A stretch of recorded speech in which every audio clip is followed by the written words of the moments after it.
Buckling under intense public pressure, Bangladesh Premier Sheikh Hasina resigned as Prime Minister of the country on Monday. Her resignation followed massive student-led protests against a controversial quota system that guaranteed up to 30% of government jobs to descendants of the 1971 war veterans. This is a disconcerting development. But at the same time, this is for the people of Bangladesh to decide how they wish to be run and how they wish to be politically moved in that. But today, the army is taken over, and apparently we understand that some kind of interim government of technocrats will be formed, and that government will run the country in near future, and hopefully the elections will be held, because that is extremely important for the country.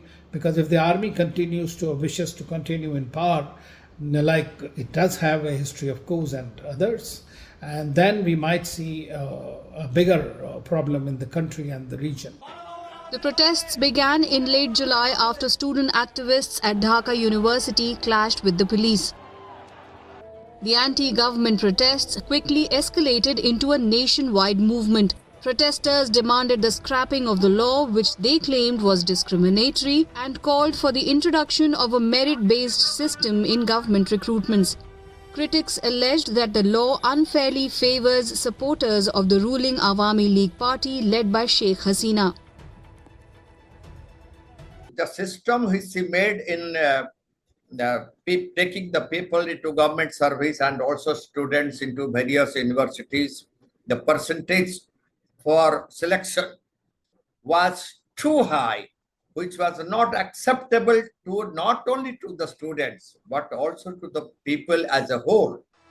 The daughter of the country's founder, Sheikh Mujibur Rahman, Sheikh Hasina ruled Bangladesh for close to 2 decades over separate terms.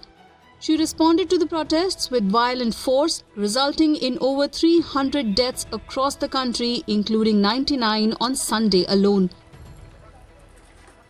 Well, it's very worrying. First of all, as you know, some 300 lives have been lost since the 1st of July when the trouble started. And that's already been a matter of grave concern to all of us, because Bangladesh is our neighboring country. The people there are our own brothers and sisters, or cousins at the very least. And what happens there affects our neighborhood as well in a very intimate way. Bangladesh is a country surrounded on 3 sides by India. Don't forget that. So that's an extremely important concern. India faces a dilemma with Sheikh Hasina's departure, losing a trusted regional partner.